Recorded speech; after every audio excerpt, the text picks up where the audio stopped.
1948வது வருடம் 3 மணிக்கூண்டுகள் திறந்து வைக்கப்பட்டன என்று நான் கூறினேன். ஆனால் அதற்குள்ளே சுதந்திரமும் வந்துவிட்டது. அதற்கு பிறகு மெல்ல மெல்ல இந்தியாவில் தொழிற்சாலைகளும் தொழிற்பேட்டைகளும் வர ஆரம்பித்தன. 1950களில் ஹிந்துஸ்தான் மெஷின் டூல்ஸ் திறந்து வைக்கப்பட்டது. முதலில் மெஷின் டூல்ஸ் தான் தயார் செய்து கொண்டிருந்தது. அதற்கு பிறகு கை கடிகாரங்களும் தயார் செய்ய ஆரம்பித்தது. அதனால் எல்லோர் இல்லங்களிலும் கடிகாரங்கள் வர ஆரம்பித்தன. சில ஆண்டுகளுக்கு பிறகு ஜப்பான், சைனா இந்த மாதிரி நாடுகளிலிருந்து பல கடிகாரங்கள் இறக்குமதி ஆரம்பமாயின.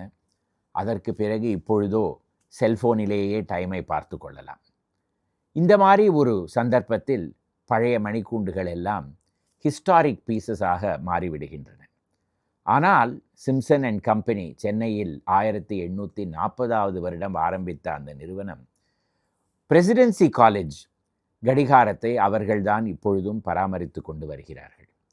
அவர்களே அவர்களுடைய நிறுவனம் 150 வருடங்கள் தாண்டியவுடன் மெரினா கடற்கரையில் மிக அழகாக ஒரு கடிகாரத்தை எழுப்பினார்கள். இப்பொழுதும் அது அதே இடத்தில் டிஜிபி அலுவலகத்திற்கு எதிரே செயல்பட்டு கொண்டு வந்து கொண்டிருக்கிறது. சில நேரங்களில் அதில் மணி அடிக்கும் பொழுது கேட்பதற்கே மிகவும் அழகாக இருக்கிறது. ஒரு நாள் அந்த இடத்தில் போய் பார்த்து வாருங்கள்.